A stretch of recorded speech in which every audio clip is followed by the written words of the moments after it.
Hello, everybody listening slash watching slash getting this injected directly into their veins. It's the Puckleheads. We're back after a couple weeks, the first couple weeks of the season in the books. We are here to talk of it talk about it as always. I'm Marcus White. He's Connell McNeilis. Puck Talk Coast to Coast. Connell, how you doing today? Terrible.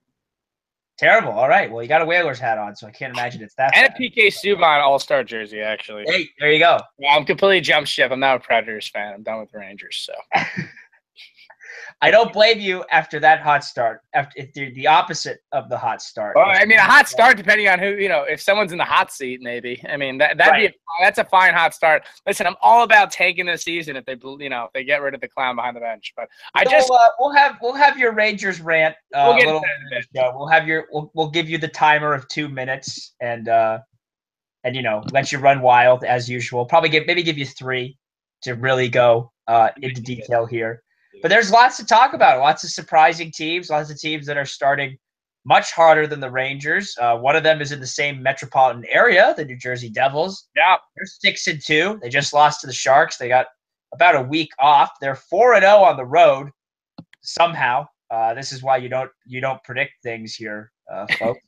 The Tampa Bay Lightning looking like the best team in the league, which I think we kind of had a feeling would be the case. And nipping at their heels, though, in the division, the Toronto Maple Leafs, who maybe can't defend, but they can do just about everything else, including score lots of goals. They beat the Kings last night. Patrick Marleau with the game winner. Even when he's not a Shark, he's still a good Shark. The Blues off to a bit of a hot start, but Connell, we got to talk about the biggest surprise in the league in terms of how well they've started. The Vegas Golden Knights, holders of a +6 goal differential and a 6-1 record. That's about 6 more wins than I expected at this point, and about 6 more goals on the goal differential than I expected at this point, at least. Have you had a chance to watch any Golden Knights puck this year, Connell? Yeah, I've actually watched a lot of Golden Knights. I mean, I've just been getting assigned to track it. I've probably tracked about 4 games already from the Knights, and I watched that opening night. They did a great job with the opening ceremonies, obviously, after the shootings there. But I mean, just bewildering, really. I mean, certainly unexpected. But they're having fun. That atmosphere looks like a great arena. They're having a blast out there, and embrace it. I still think they're probably the fans and the people around hockey are realistically know what's going to happen there, but they're having a blast. The real deal James Neal, when he's not kneeing people in the head, seems to be having a decent year so far. Although the injury bug is catching them in net here, Marcus, with Marc-Andre Fleury and Malcolm Subban here, which awesome for Malcolm Subban sticking it to the Bruins there, getting the dub, which is great. But it's almost as if the 3 games he played in the NHL weren't enough to judge him as a goaltender. Who knew? Yeah, who would have thought, right? I mean, who would have thought that sample size, cough, cough. Really safe to say that the odds are in Vegas' favor so far. They really have a lot of cards up their sleeve, and they're really just rolling the dice right now and having some fun with it. That's right. That's 3 Vegas puns in about 10 seconds there. Well, at least we can see that you're not going to strip them away from your vocabulary. Nice. All right, so once again, Las Vegas strippers, I still think would have been the name. And get your head out of the gutter, people. Not strippers, like they play on the strip. So the strippers. Like I think it would have been a great name pun. You could have done so many things with it. But, the NHL ruins everything. They can't have fun with it. But, good for Vegas. I mean, I talked about I'm going out there in January to see the Rangers. I'm sure a lot of opposing fans are doing the same. I don't know how long it'll last. They're the PDO darlings right now. But I think it's great for the sport, actually. I think it's great for them to get off a hot start. But realistically, they need to start sucking and not screw themselves over and set the franchise back another year or 2. They need high draft picks. So I am not stunned that they have a higher puck possession in terms of Corsi, as is according to Corsica. They have better percentage than the Ottawa Senators do. I am stunned that they have a better percentage than the Minnesota Wild, who are off to a slow start. Yeah, that's one of many surprising statistics. Something not so surprising: the Red Wings were briefly a hot team, and some national media types were ready to say the Red Wings are back, but they've lost 4 in a row and now they're under 500. So I think we're okay with that. On the other side, in terms of surprisingly hot teams, the team that's surprisingly terrible so far are the Montreal Canadiens, who, despite outpossessing teams, cannot stop any pucks and they cannot score any pucks. I saw the Habs play the Sharks last week. They did not look great. They didn't look terrible either.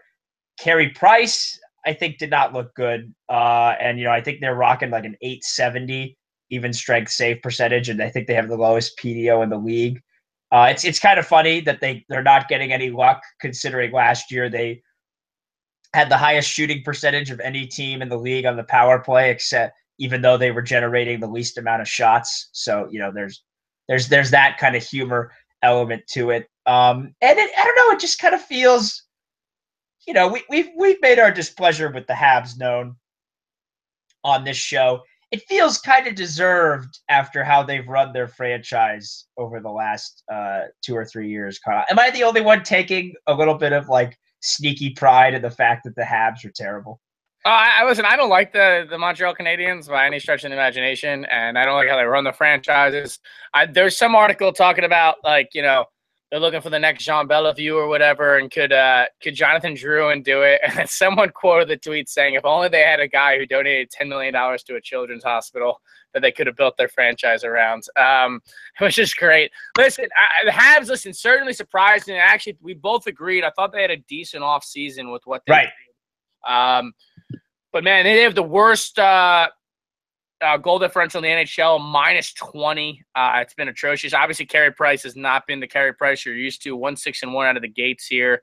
Only 13 goals for, 33 against. It's been ugly for them. It's been ugly in every aspect. And like you said, their puck possession game hasn't been bad, but it's as if every single high-quality chance they give up goes in, and they're giving up high-quality chances pretty rapidly at this point, leaving Price out to dry, it seems. But their blue line seems to be a bigger issue than I even expected it to, Marcus. I think their forward group is fine, but right now they got Alex Galchenyuk on the fourth line. They're throwing him in the doghouse early. Cough, cough. Make a trade, Rangers. Cough, cough. And I think I'm curious to see what Montreal does, because I think this is certainly a franchise where its pride can get in its way, Marcus. Agreed.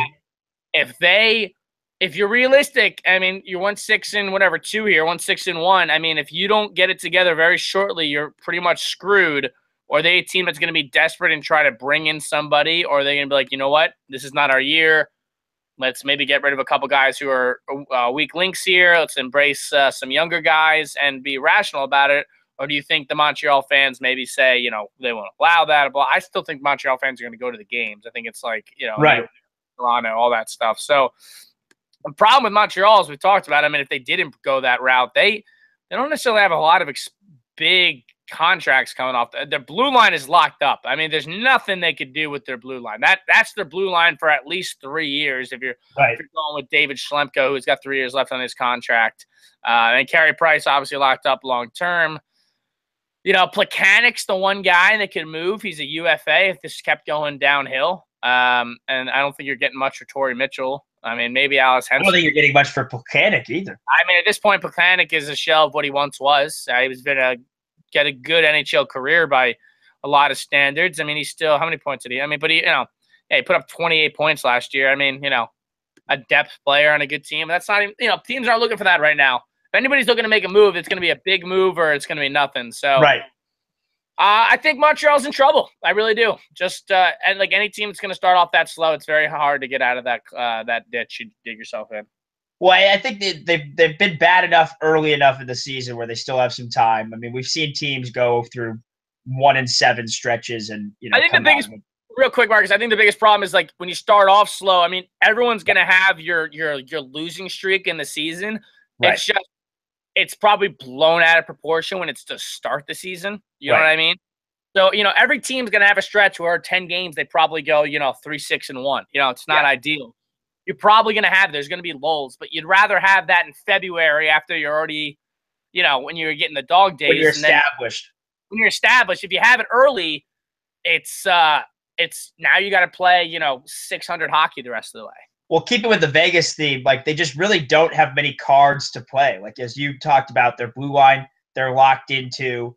Like, this team's hit the panic button twice in the last 2 years. they traded PK Subban heading into last season, and then last season they fired their coach. Like the only play left here, really, the only plays left here are to fire Mark Bergevin, which, if you ask Habs fans, is probably overdue given how he's run this franchise the last 3 years. Yeah. And then to trade Alex Galchenyuk, hoping you could get, Matt Duchene and the other coming back the other way, or a package of young players that are ready to play now. I mean, this has all been self-inflicted. Like, you mentioned they're giving up high danger chances at an alarming rate. They didn't have to give up PK Subban for Shea Weber. Like, they didn't have to give up Sergachev for Drouin. Like, and Drouin, that's not to say Drouin's been the problem. It's just this is all kind of like a coalescence of like the decisions they've made. They sided with Michel Therrien over PK Subban.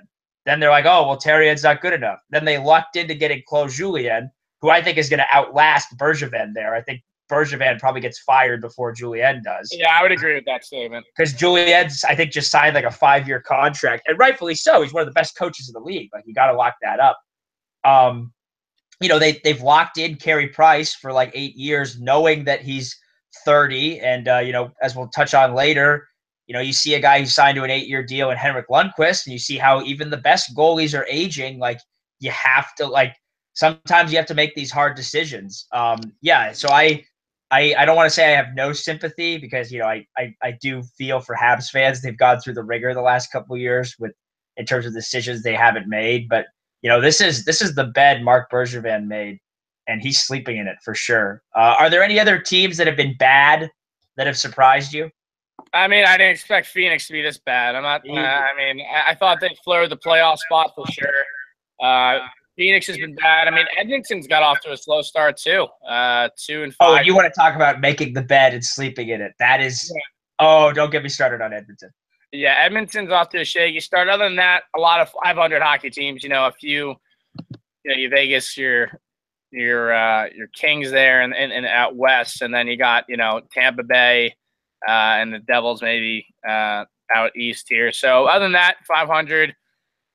Team still got time, but you're running out of time shortly. The days catch up with you quicker than you would imagine. I think, Marcus, when you start, you can't make the playoffs in October, but you could certainly miss it if that makes any sense. Oh, absolutely. I think Edmonton will be fine. They're leading the league in puck possession, but I think this is kind of a glimpse of their future as to what they might look like next season when they don't have the cap space to surround McDavid with talent, because they're still paying Chris Russell and Milan Lucic combined $10 million a year. I saw a goal that Wayne Simmons scored against the Oilers last week, where Chris Russell was out there, and Chris Russell tried to make a diving poke check at the guy coming across the zone, and he wasn't even close. And then the guy just passed it to Simmons, who tapped it in. I'm like, Simmer Russell. Simmer's still on an unbelievable contract, by the way. I was looking it up before. Wayne Simmons? Yeah, it's just unbelievable. He's making less than $4 million. That guy. He's one of the most underrated players in the league. I love that guy. I think there are some circumstances that contribute to him being underrated. I'll just say that. Yeah, right. I'm actually excited. I think I'm going to a Flyers game in 3 weeks or something. Okay. My girlfriend's friends are Flyers fans, and they want to go to a game because they know I like hockey, and I told them it wouldn't be a Ranger game because I'm not dealing with people for the first time at a Ranger game. Right. But really quick segue, just because I'm a nerd. You guys always see me with my Whalers hats and my Nordiques. They're going to play – it's a Saturday night game. They're playing Minnesota.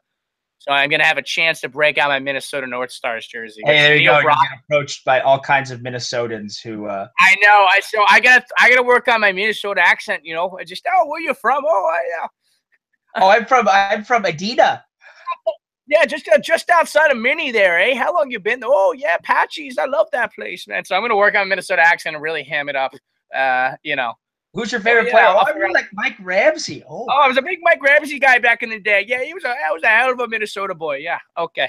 So I'm going to work on that, and maybe I could pull some strings. I'll figure out and be like, oh, yeah, back in 2011, my high school days, yeah, we went all the way at the Excel Center in the Minnesota Championships. Oh, yeah. So we'll see if I can figure that out. But I just want you're on the all flow team. So. Yeah, maybe I could pull. I mean, I was on the all floats. I'll keep growing the hair, and maybe I'll do something crazy for it. Yeah. So I just an excuse to wear my my Neil Broughton Minnesota North Star jersey. Also, no joke, was tweeting Marcus the other day. I absolutely am. After I saw the Kevin LeBlanc. Kevin LeBanc. LeBanc, sorry, that he liked Peter Pruka. I went on eBay and I bought a Peter Pruka jersey for $50. So is Peter Pruka Czech or Slovak? Czech. He's Czech. Okay. Yeah.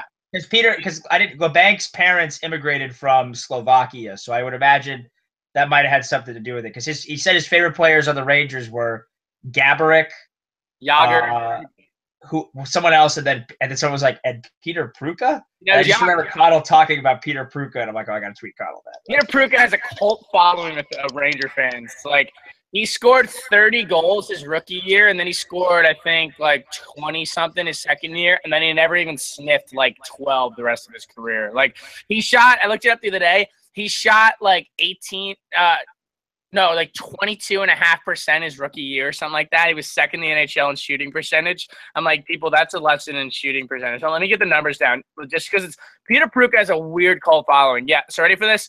Yeah, so Peter Pruka's rookie year, 30 goals, 17 assists, and 47 points in 68 games. So he's playing with Yager. He was on the power play. He shot 23% that year. Hashtag unsustainable. His next year, not bad. 22, 18, 40, 79 games. Shot 16% that year. The closest he got next to it was 13 goals in 2009-10. He was out of the league by 2011. So shows you how that could drop off pretty quickly when your shooting percentage goes from 23 to 7% in 2 years. Peter Pruka, man. I was just thinking about this with the Sharks too. Like, their age swing is so wide that every player on the Sharks, and this is probably true with every NHL roster, every roster in the league could say, like, one guy could say he grew up watching someone play because of the existence of Jaromir Jagr. Like, I was doing the math. Like, Joe Thornton was like 12 or 13 when Jagr debuted. So, like, he could say he grew up watching Jaromir Jagr. 6 degrees of Jaromir Jagr, 6 degrees of separation there. You could probably do that with every player in the NHL, which is the funny part. And Jagr is unfortunately on injured reserve. Although I did see he was getting some time with Johnny Hockey, so good. He had like a couple. Let me see. He had points in back-to-back games, and then he got hurt. He was. I know. I'm hoping he comes back soon here. He had 2 points in 5 games. I mean, 2 assists, not bad. You're paying a guy $1 million a year, like 2 points every 5 games. Like, you're gonna take that. And 11 minutes of ice time. Like that's really not that bad. Really is doable here as we move on.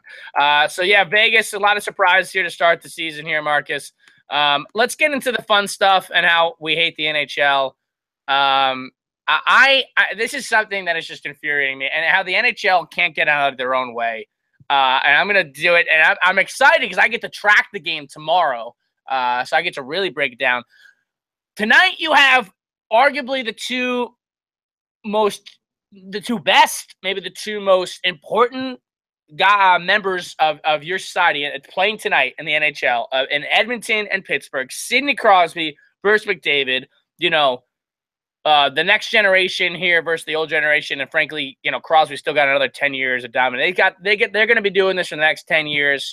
Fingers crossed. Maybe you get to see him in a Stanley Cup final or something at some point. And the NHL tonight has none other than the Red Wings and the Sabres going on NBC Sports. Now, I know 2 hockey markets, and I'm no disrespect to Jack Eichel, because all our Sabres fans out there, shout out Gordy and Chris Carr, but it's a joke. They cannot get out of their own freaking way. I think McDavid's on national television in the U.S. like 3 or 4 times this year. Which is 3 or 4 times more than he was last year before the playoffs. This guy, every other week, he's going to be on national television twice a month if you have to. Right. I mean, come on with this shit. It's ridiculous. And here's the problem, right? Here's the problem you run into. Like, hockey, as much as we love it, it's still a regional sport. It really is. In terms of markets, in terms of ratings, the ratings drivers are the Sabres, the Red Wings. Like, if there's a Buffalo game on NBCSN or NBC or whoever's nationally televising, like, you're going to get a 25 share in Buffalo. Like, 1/4 of the households are going to watch it. Pittsburgh's got to be decent, though, at this point, no? Right. No, Pittsburgh is. But if you're playing a Canadian team, In Edmonton, you run into the problem of, oh, well, we're not going to get any ratings points because of from Edmonton viewers. Yeah. So, I mean, don't get me wrong. This is but that's an incredibly short-sighted decision and a short-sighted mindset that, frankly, has, been the NHL's mindset forever. We can give a million examples of this garbage. We can get. They've done well with that, but you can also argue, hey, they haven't done as well as they could have because of that. If I were making the decisions, McDavid, Matthews, they'd be on every week. Like, they'd be on every time. You got to sell your stars. These guys are stars. It's a joke. I mean, it's entirely unsurprising. What is surprising to me, though, is that they made an effort this year to say, oh, we've got a more diverse schedule. We've got more of these teams. And to say, oh, we've got some Matthews, we've got some McDavid. Why isn't this the game that you pick? I mean, they're the Penguins are the darling, right? Like, why isn't I'm confused by it too, frankly, Connor. Yeah, it's just upsetting. And then, we talk about, whether it's Philly, they send these preseason games over to Asia, yet they're not sending the Olympic guys there. They're, they trying to grow through the World Cup of Hockey, and I get all this stuff, and they're trying in some aspects, but only in the local markets. It seems it's because the World Cup of Hockey is in Toronto and Montreal and all this stuff, and they can make money off it. I get that, and I understand the immediacy. I think it comes down to this, Marcus. Right? It's the immediacy impact. Yes. It's you know what? If I put on Pittsburgh, Edmonton, I lose half of that game, basically in the Edmonton market, right? The Canadian market, I'm not going to get any shares or revenue from that. But the long-term effects of kids seeing Connor McDavid play and, buying jerseys and getting involved in local hockey and saying, and I think we've seen this, and I think I pick basketball the most in a sport where you see more and more.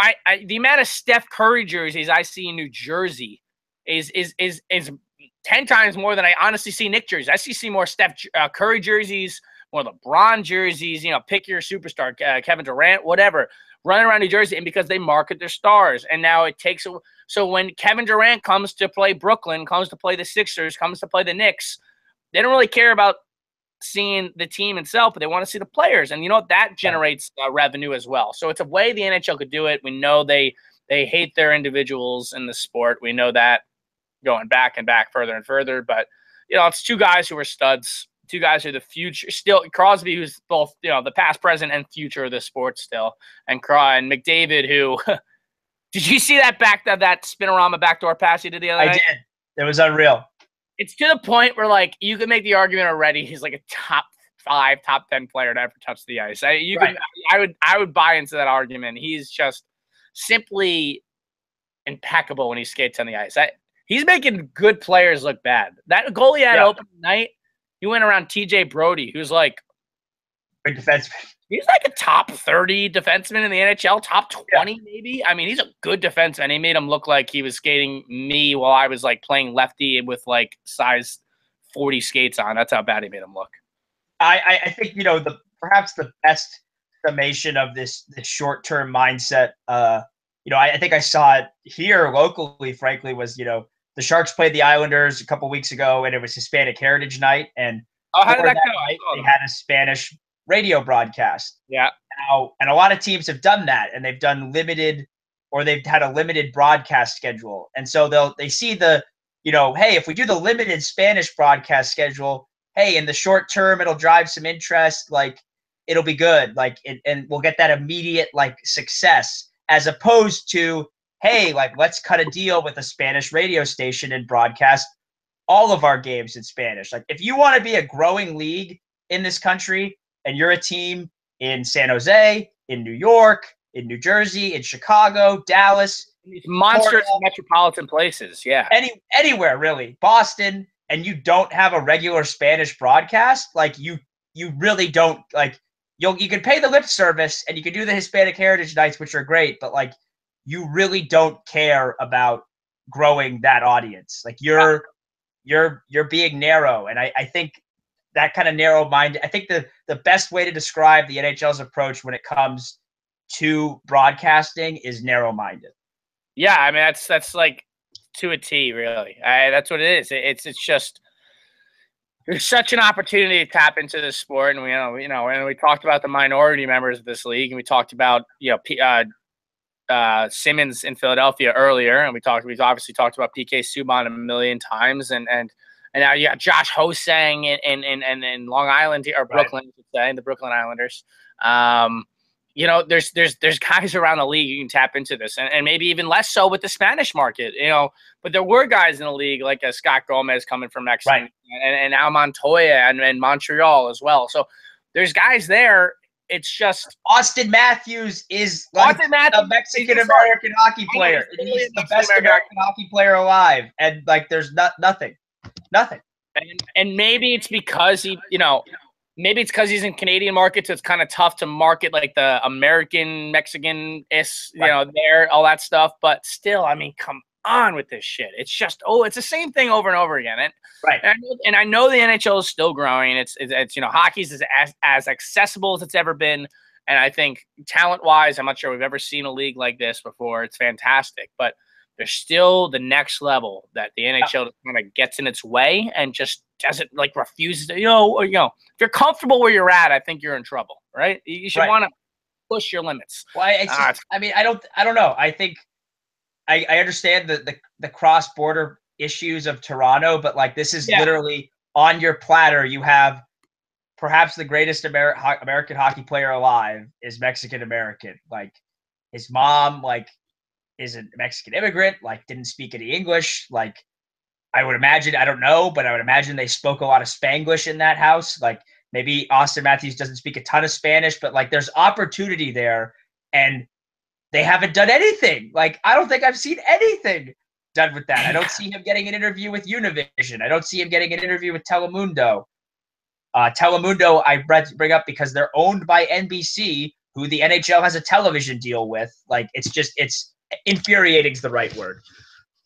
Yeah, there's an opportunity there, and it's like tonight with the 2 stars, it makes me think about it. But it's just in general. I wish the NHL would just take that next level. It's a frustrating thing here, but the NHL stands for narrow-minded. yeah. It's almost as if it makes me think about something else. I can't think of it now. We won't get into that today.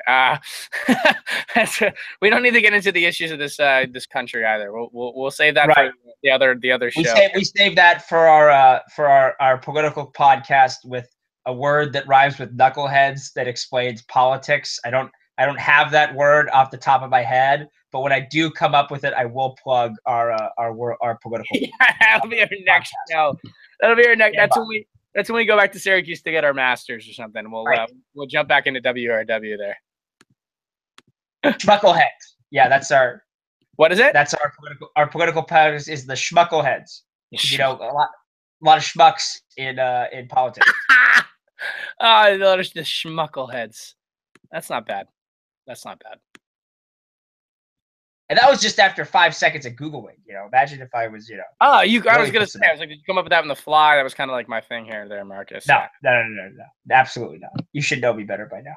I should here, Marcus. The Mega Buckleheads. What's that?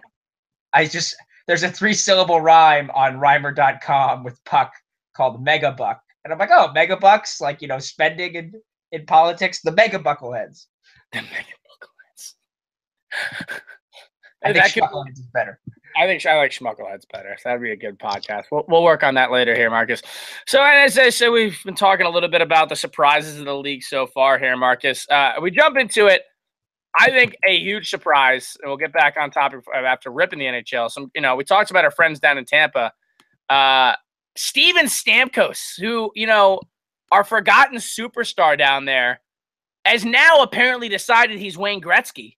Right. He doesn't shoot the puck anymore. He's got 3 goals and 15 assists for 18 points to lead the league. Kucherov's decided to be the sniper down there with 16 points. Marcus, great for the – I think Tampa's a great market that they found down there. It seems to have a really good fan base, a really good following. It's good for them when they're successful. And, Steven Stamkos, I got to be honest, I'm shocked. I didn't expect him to make this recovery. I never thought he would, really. Yeah, 18 points in 9 games has been stunning, to say the least, on how he's done this year. seemed like his career was in jeopardy. That's what I'm saying. Like, I didn't like to me, like, you don't want to throw the guy under the bus, but I mean, it was a bit of a down, our 15, 16, 64 points. And then last year, got injured. I mean, you're wondering what's going to happen. I'm excited. But, that's the other thing.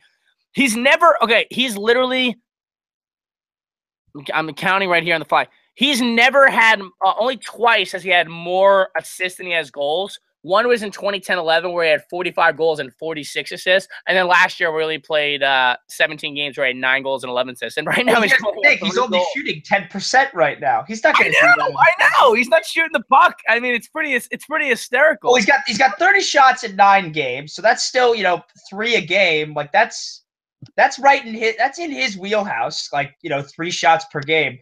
If he gets up to 15%, like, I mean, those assists are going to come down a little bit, but, like, if the goals come up, like, I'm not saying he's going to have 164 points by the end of the year, but, like, he's a distinct 100-point threat, right? Oh, he's got to be. I think Kucherov is, too, at this point. Kucherov, although, Marcus, why would you shoot the puck when Kucherov is shooting at 29.4% right now? That screams sustainable to me, Connell. I've never, Marcus, there's no reason, there's no stats I could think of that would prove that he can't hold this throughout the rest of his, not even the season, his career, Marcus. Now he's just going to be a letdown if he doesn't put up 70 goals a year. I'm trying to see who the league leaders in save percentage are, but the NHL's stats site is. I think it's isn't it Corey Crawford? No, is it Crawford or is it Nemesnik? It actually might be shooting percentage. Excuse me. Sorry, shooting percentage. It's got to be Kucherov, no? Well, someone's got 100, so I'm trying to. Okay, so I'm gonna say they have to have shot more than 10 times. Through 9 games, 10 games, yeah, at least a shot a game. So 10 to 15 shots, at least somewhere in that range, yeah. All right, so I've added that. Let's run it on NHL.com. The league leader in shooting percentage with a cool 42.9%. Oh, yeah. Is Chris Stewart of the Minnesota Wild. Who's, had a good start to the season. Derek Dorsett's third. Oh, Derek Dorsett has more goals this season than he has in the past 2 seasons combined. Does he really? Yeah, no joke. He's Chris Stewart's turning back the clock here. He's got 6 goals. He's got 8 points in 6 games. Chris Stewart thinks it's 2010 again, where he had 28 goals. You know what I mean? All of a sudden.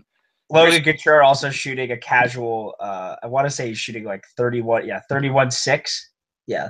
That's good. Well, it's good when the Rangers block shots that are stoppable by their goalie and deflect them into the net. So.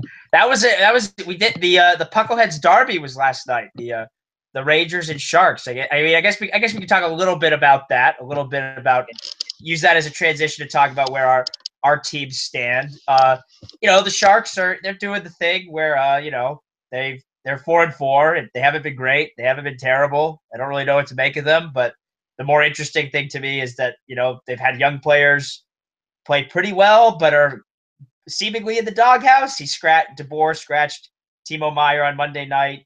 Kevin LeBanc got dropped to the 4th line in the game.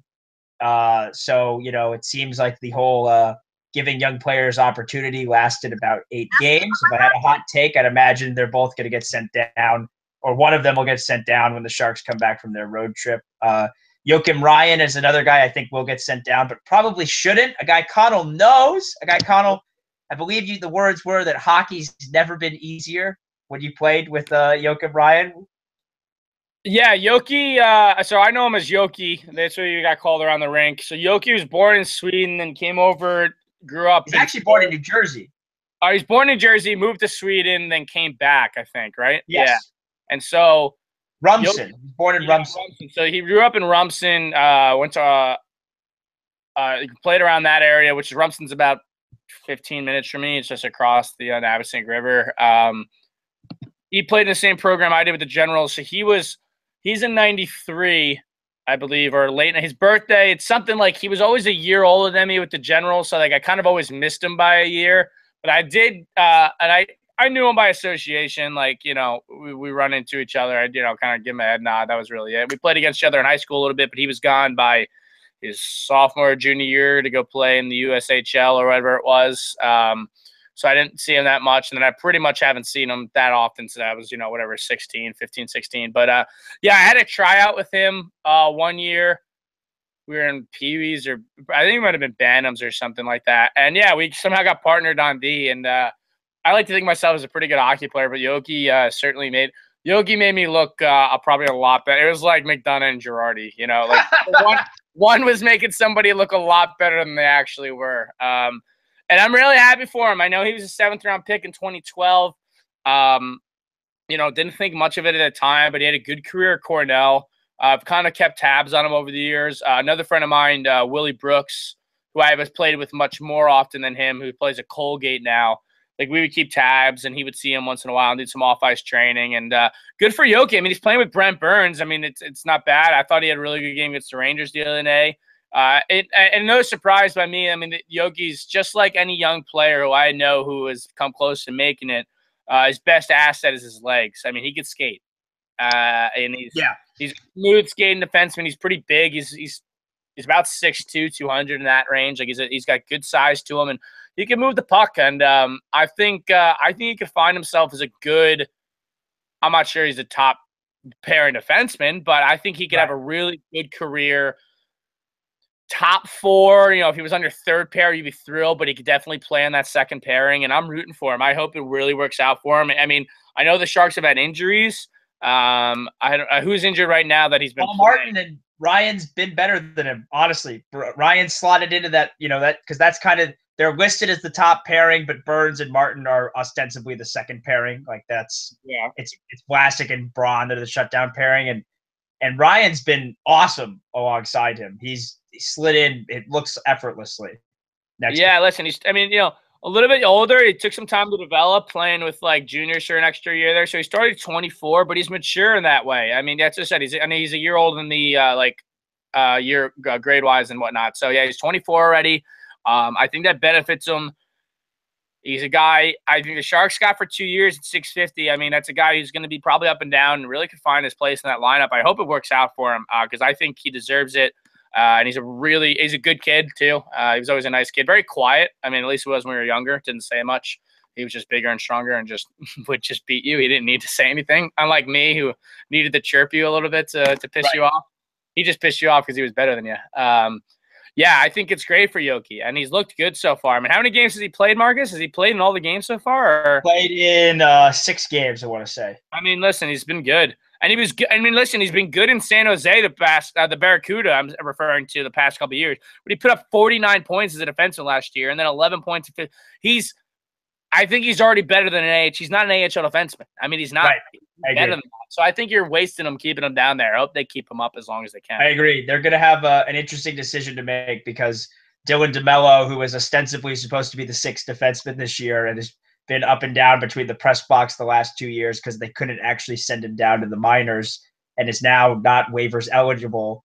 Now has to not waivers exempt, excuse me. They're probably going to have to waive or trade him. Figure. What you saying, Rangers? Oh, yeah, I would. Whatever. Rangers can use all the help they can use. I would love you. I want a New Jersey reunion. I want Yoki back here. I want. Not Yoki. Yoki's waivers exempt. Yoki's not waiver. Dylan DeMello is not waivers exempt. Yeah, but I think keep Yoki and Ryan up and not waive DeMello. Yeah. I mean, Ryan's just been that good, and Tim Heed scored his first goal last night. He's been good too. He was like the Swedish Brent Burns. But now, we talked about the Sharks there, whatever. They play the Bruins on Thursday. Connell, the Rangers. What is going on? I'm gonna have a timer. I'm gonna give you a full 4 minutes. Double minor. A double minor power play. Drawn blood. Yeah, double minor power play here. Talk about what's gone wrong with the New York Rangers.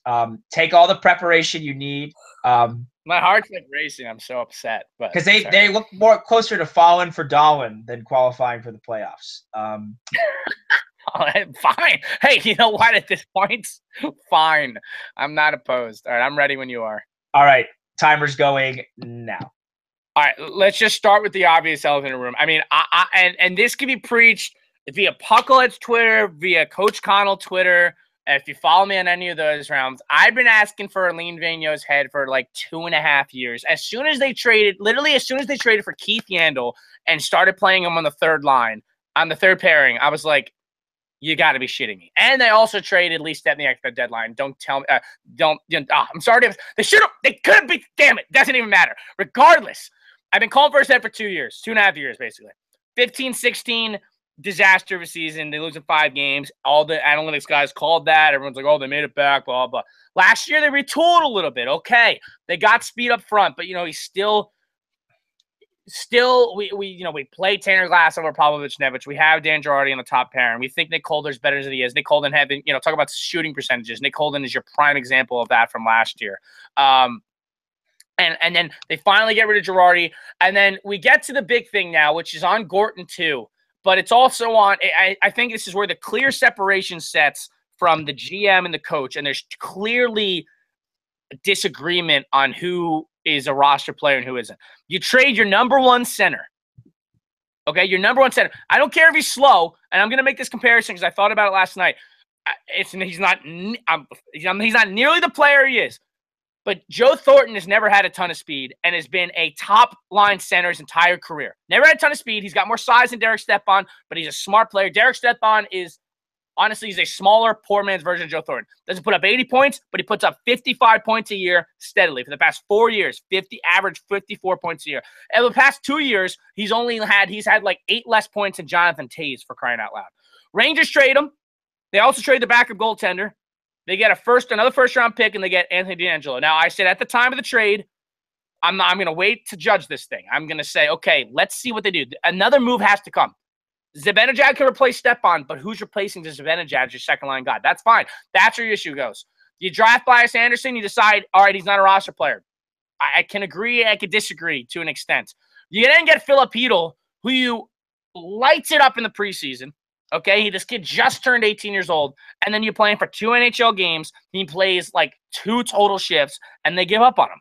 How can you tell me that he's not a second-line center if you don't give him a shot? You have 9 games. Play with it. You could have given him the 9 games, given him 16 minutes a night of ice time, played him on the power play, and then after that you say, you know what, he's so young, let's just send him back. And he's in Hartford lighting it up, by the way. He's got like 6 points in 3 games. He's lighting up Hartford, the AHL, because he's better than that. Instead, we got this idiot behind the bench who refuses to address the problems. He's dressing 7 defensemen for no reason, and then he's dressing Anthony DeAngelo to put him on the power play and dress him and play him for 4 even-strength shifts, and then they send him down to the minors today because they're worried about losing Nick Holden or Steven Camford on freaking waivers.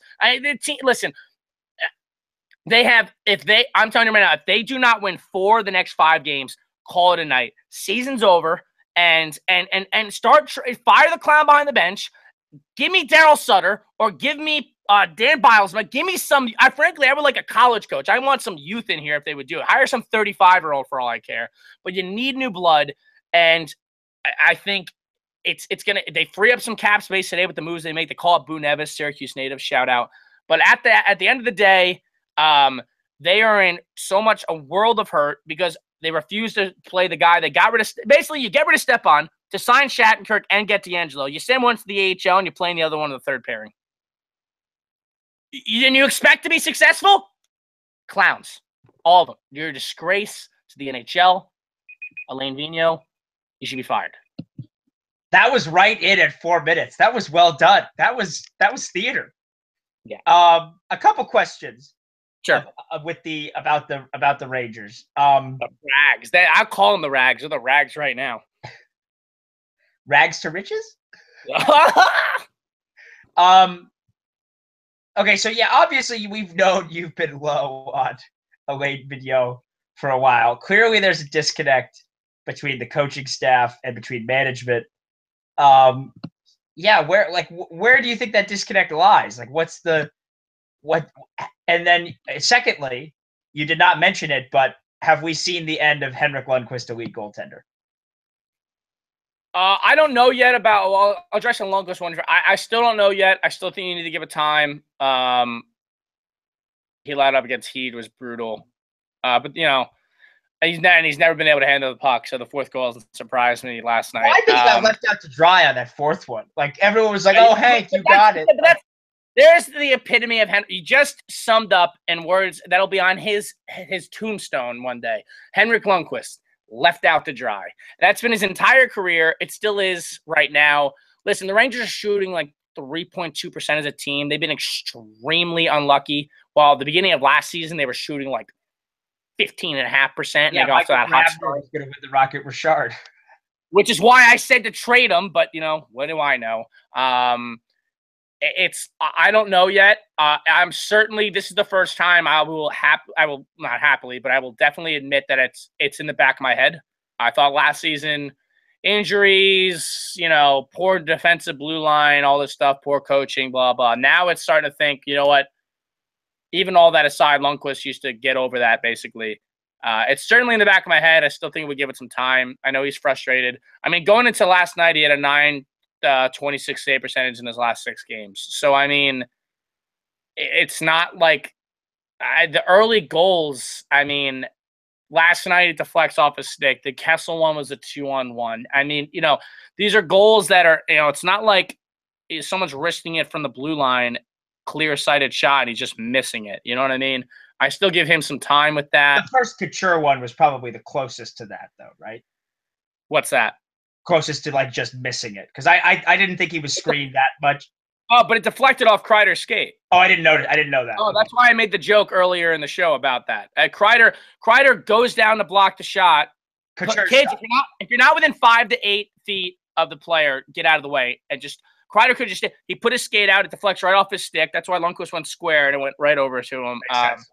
Yeah, so it deflected off Kreider's. I mean, those are bad bounces, but the Rangers look like a team that is quit on maybe themselves, and also it looks like they're whatever Vigneault is saying is falling on deaf ears. I mean, and it's on the players too. And I always think of this, one of my favorite quotes, despite the fact that I'm not necessarily a huge fan of his and Jonathan Quick, when they lost U.S. lost the bronze medal game in 2014.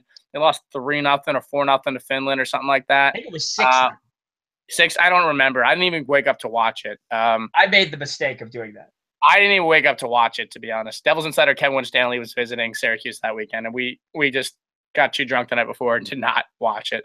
But he said, we're professionals. We're expected to perform and to show up, and we didn't piss a drop. And for half the Rangers so far, that's been the case.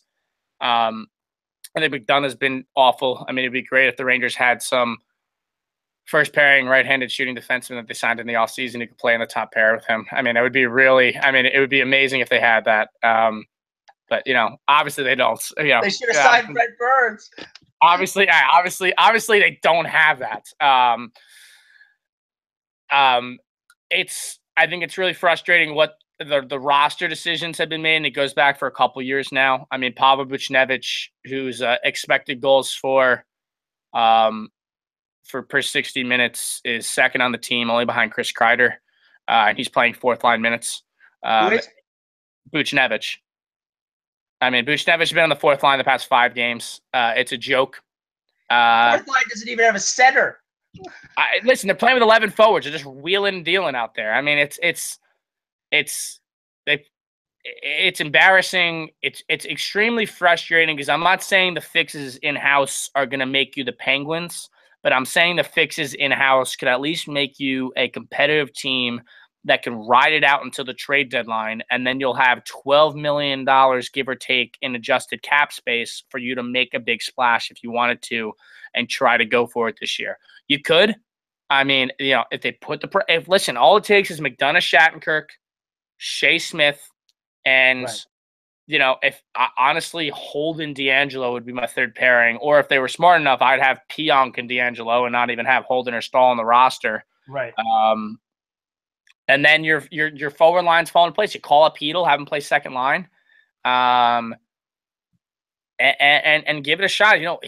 Put Hedl with Rick Nash, put Hedl with Zuccarello. These guys are going to help him out. You have awesome wingers on this team that are just being put to waste right now, and the glaring hole at center is also being opened up by the fact that they refuse to put the proper defensive pairings together.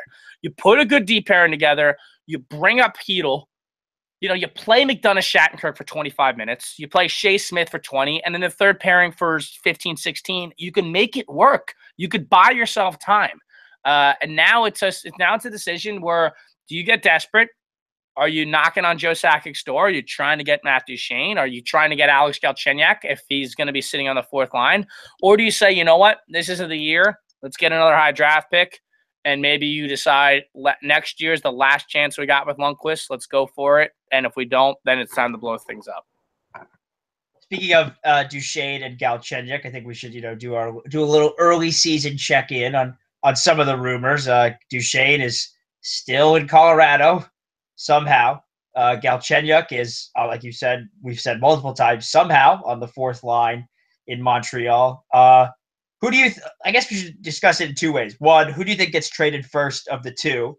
And two, are there any other names that could be trade possibilities that you don't think the lamestream media is discussing all that much, or guys that could be on the move that maybe someone hasn't thought of? Yeah, sure. It sounds like Joe Sakic's being pretty steadfast about what he wants out in the mountains there. But it's not fair. And Matt Duchene, by the way, has 7 points in 8 games, so he's only helping his trade stock right now. Good for him for being a professional throughout this whole thing, by the way, because the way the Colorado Avalanche have handled it has been a disaster. Right. It seems like they're waiting for that perfect option. I don't know when they're going to get it. I think there's no way. Oh, excuse me. There's no way he finishes the season. But the way Montreal reacts to things, I think they're a very emotional organization. They seem to listen to their fan base a lot. The crowd's going to keep booing them. I think they're going to be desperate for changes, so to speak. Galchenyuk has 1 point in 8 games here. He's still very young, and he's got a chance to. I want to just double check on his. While you're double checking, dollar situation. Yeah, Alex still got 3 years at $4.9 million. The guy can play center. He's only 23 years old. It's a great contract. I still say it's Duchene, but it wouldn't surprise me if Galchenyuk gets moved. And both of those guys could be like. Doesn't necessarily have to be waiting to the deadline. I think that could be an earlier move. I think so too. I think we're going to see that in the Ryan Johansson for Seth Jones window, where guys get traded before the deadline. According to Darren Drager, he told TSN 1050 that the Rangers were in on Duchene, then they were out. Now they are back in. This is as of. When was this? This is a report from today. Bleacher Report. Oh, baby, let's go. Yeah, they'll just trade Hedel and yeah, exactly. They'll just give up all their first round picks they just got. No problem. Yeah. No problem. And then this is not going to make you happy. It certainly didn't make me happy. Bob McKenzie told Montreal's TSN 690 that the Pittsburgh Penguins might be interested in acquiring Alex Galchenyuk. I did see that. Where do the Penguins have this money? They're turning into Chicago. They're just circumventing the cap, for Christ's sake. They're cap friendly right now and see who they can. They have $213,000 in cap space. Where the hell are they getting this money to take on $5 million basically? Who are they getting rid of? Who are they trading? Probably Hagelin. I was gonna say Hagelin. They're gonna freaking trade him and get that out of there. Hagelin and someone else, right? It's got to be Hagelin and I mean, they did just get Sheehan, so maybe that removes some of the the need for that. But I mean, I could totally see them doing that. Yeah, I don't know who they trade for. Yeah, they'll get rid of Hagelin and then I don't know, Ian Cole, and then throw him a couple prospects. Yeah, second round pick or something like that. Mark Bergevin to get a high return for Alex Galchenyuk, because I don't.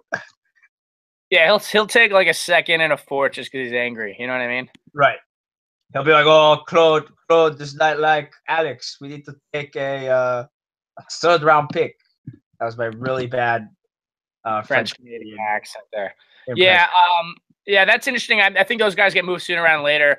I think it really depends on what's going on. We talked about it before the show. I mean, he's going to be a guy who would be huge at the deadline. I think one of the biggest potential acquisitions this season is going to be Mike Green. Having a great year. He's got now 10 points or 11 points in 9 games. He's had a really interesting, another guy who just because he had 2 monster years and then he wasn't quite that, people think he's a bad player. You know what I mean? He's just one of those guys you got to. But I mean, as an NHL defenseman, Marcus, the guy's got 442 points in 730 games. He's still only 32. I mean, he's still moving the puck and he's still putting up points. I mean, he put up 36 points last year as a 31-year-old. I mean, obviously he's not putting up 70 points like he was 24 or 23 back in the day, but he's still going to be a guy who could give you 10 and 20 from the blue line, which is very valuable in today's NHL. I mean, and a guy who could run your power play, he could be your second pairing, right-handed defenseman, and he's frankly going to get another decent contract after this because he's still a very productive player. That's a guy you could trade for and then potentially, lock up for 2 more years at, maybe 4.5. Like, look at like the Dan Boyle deal he got with the Rangers, $4.5 million, something like that, and be productive for you. I think that's a guy everyone should be keeping their eye on. To me, he is probably the prized defenseman who's a UFA coming up this year, Marcus, that teams could potentially trade for. Interesting. I think he's a possibility. If the Rangers continue to struggle, Rick Nash get dangled? Yeah, I think his contract's up. I love Rick Nash. I'm a huge supporter of him. He's certainly not worth his $7.8 million he once got. I mean, that was from an overpayment for a team that needed a franchise player in Columbus. I think that's certainly a possibility. I think you can get a nice return for him. I look at Rick Nash. I would love to bring him back at, say, $4 million a year or something like that, but I don't know if that'll happen.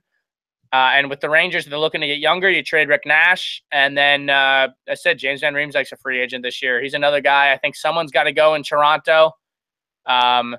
Realistically, what is Toronto's mindset going forward? We talked about this a little bit in the prediction show, but Toronto has basically no cap space. They have 3 guys, Marcus, who are UFAs, and Van Riemsdyk, Bozak, and Komarov. Do they hold on? Do they think they can make this run this year? Or are they realistic and say, you know what, we got a future here. Let's get some more prospects. Let's get some more draft picks. Or maybe just a younger guy who is under contract for cheaper for a couple of years. Right. That's a possibility, too. Could almost slide into it eventually. I think someone gets water on them using JVR using JVR to get a top 4 defenseman this week. But I agree with you. Makes sense.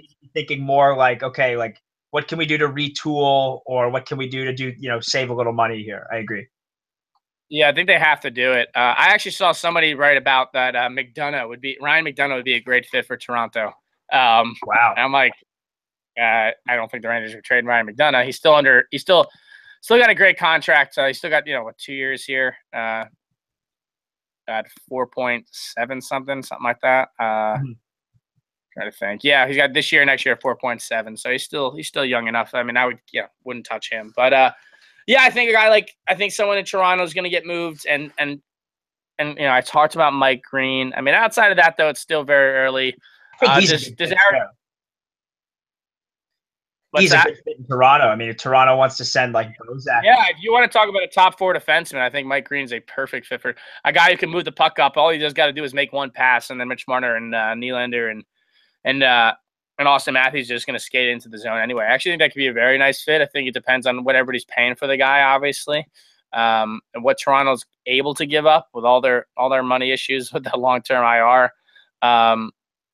You wonder what hey, we talked about Montreal. Also start. You wonder what Arizona's thinking off the 0-7 start. I mean, at one point, I think high expectations for them to start the year for sure. After some great offseason moves, we love the step on, love Ranta. Demers. Love Demers. Obviously, Nick Jarmoson. I mean, really, I think they're just being extremely unlucky right now. But did they wind up moving somebody? I don't really know what they could do there. But if you're 0-7, if you don't get it together in the next 3 or 4 games, you're in deep trouble. Oh, by the way, McDavid Crosby facing off right now. NHL Network at least is giving us a live look in on this. So at least we got something. If you're listening to this on Wednesday or after Tuesday, you will probably not be able to watch McDavid and Crosby on NHL Network. But if you're listening now, if you're listening live, you could do it there. Watch it then. I'm looking at the Coyotes cap friendly. I want to see who they have. They can trade. Yeah, no, pretty much no one of value. They're screwed. Yeah. You're not moving anybody really there. OEL. Maybe you can get a 3rd-round pick for Zach Ronaldo. Right. It's been done before. Maybe you could trade Max Domi for a Make America Great Again hat. There you go. That's not bad. Too much? No, too much? Probably too soon. Too soon? Okay. Well, Yeah, exactly. Anything else? You think anything else we missed? Anything else we need to hit on? Well, most importantly, Marcus, what are you being for Halloween? Oh yeah, it's a great question. Halloween coming up right around the corner. I will be Matt, the radar technician from the SNL Undercover Boss sketch, where Adam Driver as Kylo Ren went undercover as a radar technician in Starkiller Base. Connell, what will you be for Halloween? I will be Dr. Alan Grant from Jurassic Park. Those who know me love me Jurassic Park. And my girlfriend Katie is going to be paleobotanist Elliot Sattler. Who's gonna be who's gonna show up as Ian Malcolm? We need someone in all black. Right. I don't know. That's good. Maybe someone will surprise me with Ian Malcolm. I was hoping. I was trying to convince somebody to like get one of those big T-Rex like inflatables to like wear. I think that would Yes. Cool. Yes. Not. And then you could like approach them and be like shocked that like I'll you're throw selling a flare inside the house, and right. that's a really good idea. And just scream trick or treating with the kids. Yeah, just scream, "Don't move!" Yeah, kids will be trick or treating. I'll just be screaming, "Don't move!" And freeze. So that'll be good. So yeah, big Jurassic Park fan. That'll be going there. And then we'll see. Maybe we can get another little Halloween spooktacular last year in costume. Maybe that's a possibility. Ooh, that could be an option. That could be an option. The Halloween special, trick or treats. Looking for Marcus. Really important question, actually. Favorite Halloween candy? Oh man, it just came to the top of my head, but like a mini Crunch bars. If I only got mini Crunch bars. I like the mini. All right. So I'll give you an option. We'll go one like you can go one chocolate and then one like if you like. Are you more of a chocolate guy? Or are you more like sugar candy like Skittles or Sour Patch? Oh, I'm more of a chocolate guy for sure. So am I. I'm more of a chocolate guy myself. Yeah. I just think anytime you can get a chocolate bar, like even just a plain Hershey's milk chocolate bar. Yeah. I mean, if you get a full one or on the big Reese's cup, those are great. Those are dynamite. Anything like that, if you can get that. But you said if you got a handful of like the Crunches or anything like that, like those are nice to get. I miss that. I'm gonna have to. Well, this is the advantage of coaching a Pee Wee hockey team is.